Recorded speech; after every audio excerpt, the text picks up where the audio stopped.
السلام علیکم ورحمۃ اللہ وبرکاتہ۔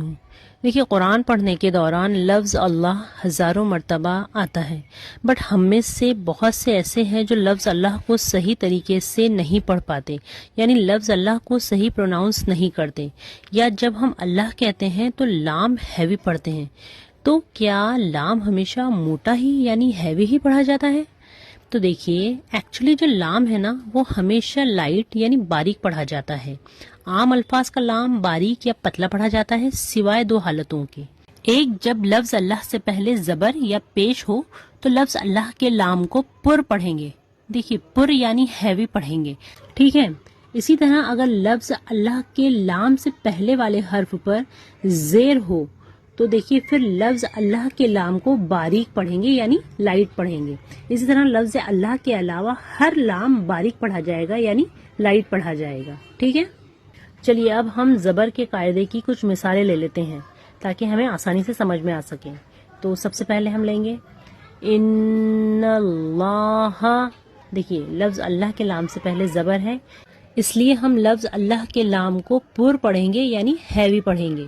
آپ میرے ساتھ ریپیٹ کریے، ان اللہ، ان اللہ۔ ان اللہ نہیں کہیں گے بلکہ ان اللہ کہیں گے، ٹھیک ہے۔ اب قال اللہ، ریپیٹ کریں، قال اللہ۔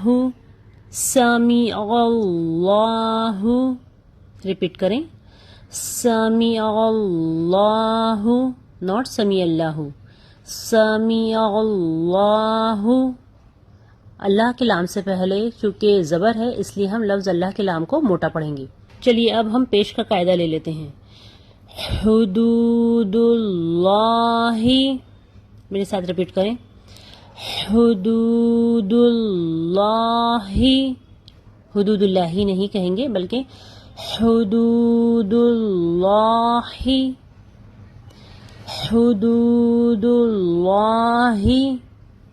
دیکھیں، یہاں لفظ اللہ کے لام سے پہلے چونکہ پیش آیا ہے اس لیے ہم لفظ اللہ کو موٹا پڑھیں گے۔ چلیے، یرید اللہ۔ لفظ اللہ کے لام سے پہلے پیش آیا ہے اس لیے ہم لفظ اللہ کو موٹا پڑھیں گے، یرید اللہ۔ لام کو باریک نہ پڑھیں، جیسے یرید اللہ نہ پڑھیں بلکہ یرید اللہ پڑھیں۔ چلیے، خلق اللہ، ریپیٹ کریں، خلق اللہ۔ دیکھیے، لفظ اللہ کے لام سے پہلے پیش آیا ہے اس لیے لام کو موٹا پڑھیں گے، خلق اللہ۔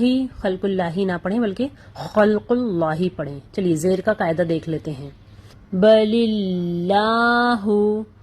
دیکھیے، ہم نے یہاں لام کو باریک پڑھا ہے کیونکہ لفظ اللہ کے لام سے پہلے زیر آیا ہے۔ چلیے آپ ریپیٹ کریں، بل اللہ۔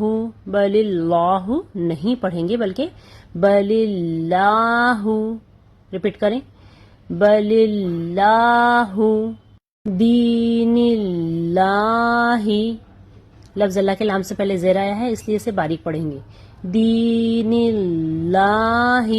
دین اللہ نہیں پڑھیں گے بلکہ دین اللہ۔ چلیے، امر اللہ۔ لفظ اللہ کے لام سے پہلے زیر آیا ہے اس لیے لفظ اللہ کے لام کو باریک پڑھیں گے، امر اللہ۔ امر اللہ نہیں پڑھیں گے، امر اللہ پڑھیں گے۔ دیکھیے، بہت آسان سا قاعدہ ہے، آپ اسے ذہن میں رکھ لیں کہ قرآن میں جہاں کہیں بھی نام اللہ کا آئے، اگر اس سے پہلے والے حرف پر زبر یا پیش ہو تو اللہ کے لام کو پر پڑھنا ہے یعنی ہیوی پڑھنا ہے، مگر اگر لفظ اللہ کے لام سے پہلے زیر آتا ہے تو پھر آپ کو لفظ اللہ کے لام کو باریک پڑھنا ہے، ٹھیک ہے۔ آپ اس کی مشق ضرور کریں۔ جزاک اللہ خیرن کثیرہ۔